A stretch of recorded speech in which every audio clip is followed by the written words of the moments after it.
ফজলুল করিম মন্তব্য করেছেন, দুই শিবিরে বিভক্ত হয়ে গেছে বাংলাদেশ। সংস্কার প্রশ্নে সমালোচনার মুখে বিএনপি, যা বলছেন নেতারা।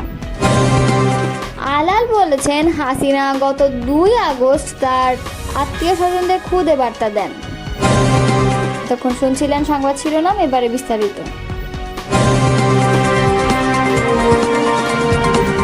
আগামী জাতীয় নির্বাচন ঘিরে বাংলাদেশের রাজনীতিতে নানা সমীকরণ ও হিসাব নিকাশ চলছে। এর মধ্যে সবচেয়ে বেশি আলোচনায় সংস্কার ইস্যুটি। ঠিক কতখানি সংস্কার অন্তর্বর্তী সরকার করতে চায়, রাজনৈতিক দলগুলো নির্বাচনের জন্য সরকারকে কতটা সময় দিতে ইচ্ছুক, এসবই এখন মূল আলোচনা হয়ে উঠেছে। তবে দেশের অন্যতম প্রধান রাজনৈতিক দল বিএনপিকে সংস্কার বিরোধী আখ্যা দেওয়া দলটিকে দেখছে একটি মহলের পরিকল্পিত অপপ্রচার হিসেবে। সংস্কারের বিষয়ে বিএনপি অঙ্গীকারবদ্ধ, কিন্তু একটি মহল, একটি চক্র অত্যন্ত পরিকল্পিতভাবে বিএনপিকে সংস্কার বিরোধী বলে প্রচার করার অপচেষ্টা চালাচ্ছে, বলেছিলেন বিএনপি মহাসচিব মির্জা ফখরুল ইসলাম আলমগীর।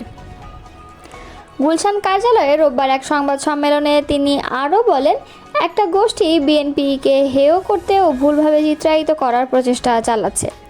কয়েকজন ব্যক্তি বা গোষ্ঠী মিথ্যা প্রচারণা সমানে করে যাবেন আর মনে করেছেন জনগণ সাড়া দিচ্ছে, জনগণ তাতে সাড়া দিচ্ছে না।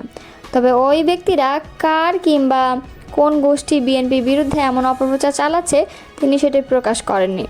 যদিও দলটির পক্ষ থেকে বক্তব্যটি এমন সময়ে এলো যখন সংস্কার প্রশ্নে জাতীয় ঐক্যমত্য কমিশনে চূড়ান্ত আলোচনার পর্যায়ে আছে।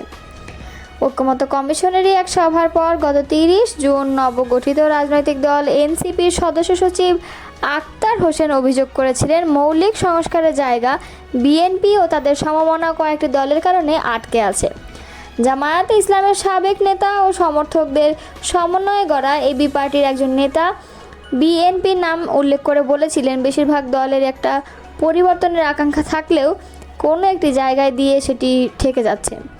এ বিষয়ে রাজনৈতিক বিশ্লেষক মহিউদ্দিন আহমেদ বলেছেন, জনভিত্তি তো ধরে রাখার কৌশল হিসেবে বিএনপি সংস্কার চায় বললেও অনেকগুলো বিষয় নির্বাচিত সরকার করবে বলে তারা বলছে।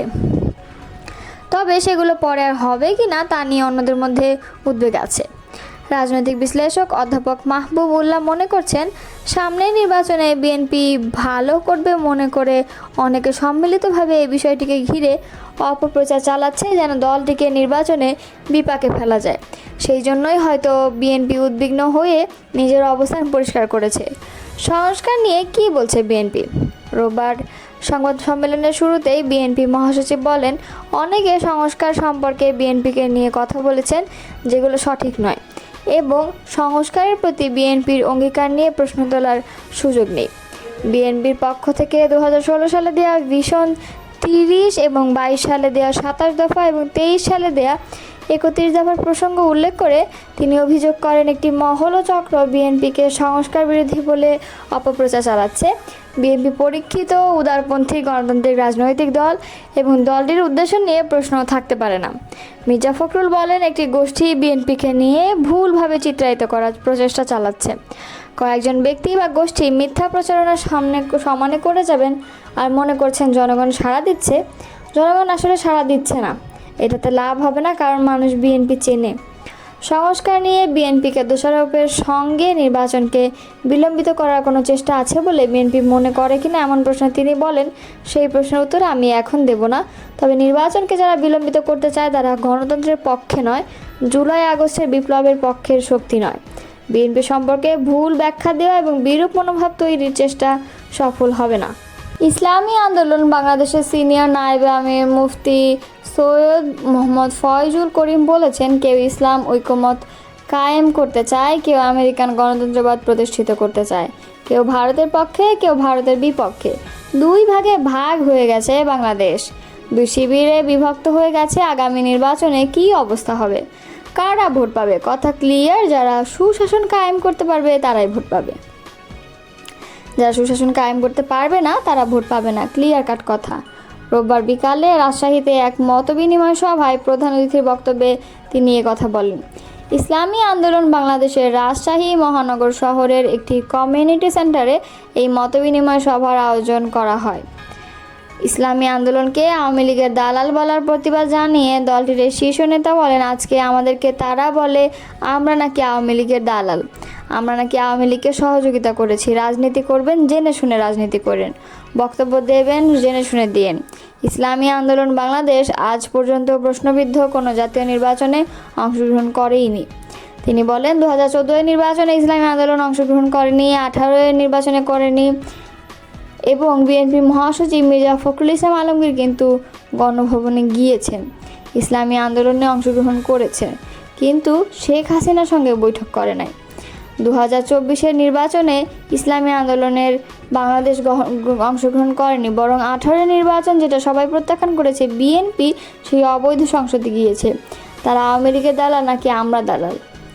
দেশের রাজনীতির দুটি রেখা স্পষ্ট জানিয়ে ফজল করিম বলেন, 92% মুসলমানের দেশ বাংলাদেশ। যদি আপনি মনে করেন সংখ্যাগরিষ্ঠ ভোটের মাধ্যমে সরকার নির্বাচিত হয়, তাহলে এদেশে তো মুসলমানের সরকার নির্বাচিত হওয়া উচিত ছিল, অন্য কোনো সরকারের নির্বাচিত হওয়াটা অলীক ছিল, কিন্তু এখানে উল্টো হয়ে গেছে।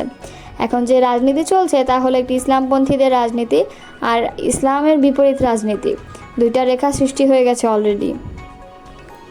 আগামী দেশ হবে ইসলামের উল্লেখ করে তিনি বলেন, আগামী দেশ হবে ইসলামের ক্ষমতায় যাবে ইনশাআল্লাহ। কোনো চোর বাটপার গুন্ডা চাঁদাবাজ মাস্তান এবং খুনিদেরকে এ দেশের মানুষ আর ক্ষমতায় নেবে না, যেখানে জুলুম থাকবে না, অত্যাচার থাকবে না, মানুষ গুম হবে না, খুন হবে না, মা বোনেরা রাস্তায় নামবে না, ইজ্জতহানি হবে না। শেখ হাসিনা গত 2 আগস্ট তার আত্মীয় স্বজনদের খুদে বার্তা দেন বলে মন্তব্য করেছেন বিএনপি চেয়ারপারসন উপদেষ্টা সৈয়দ মোয়াজ্জেম হোসেন আলাল।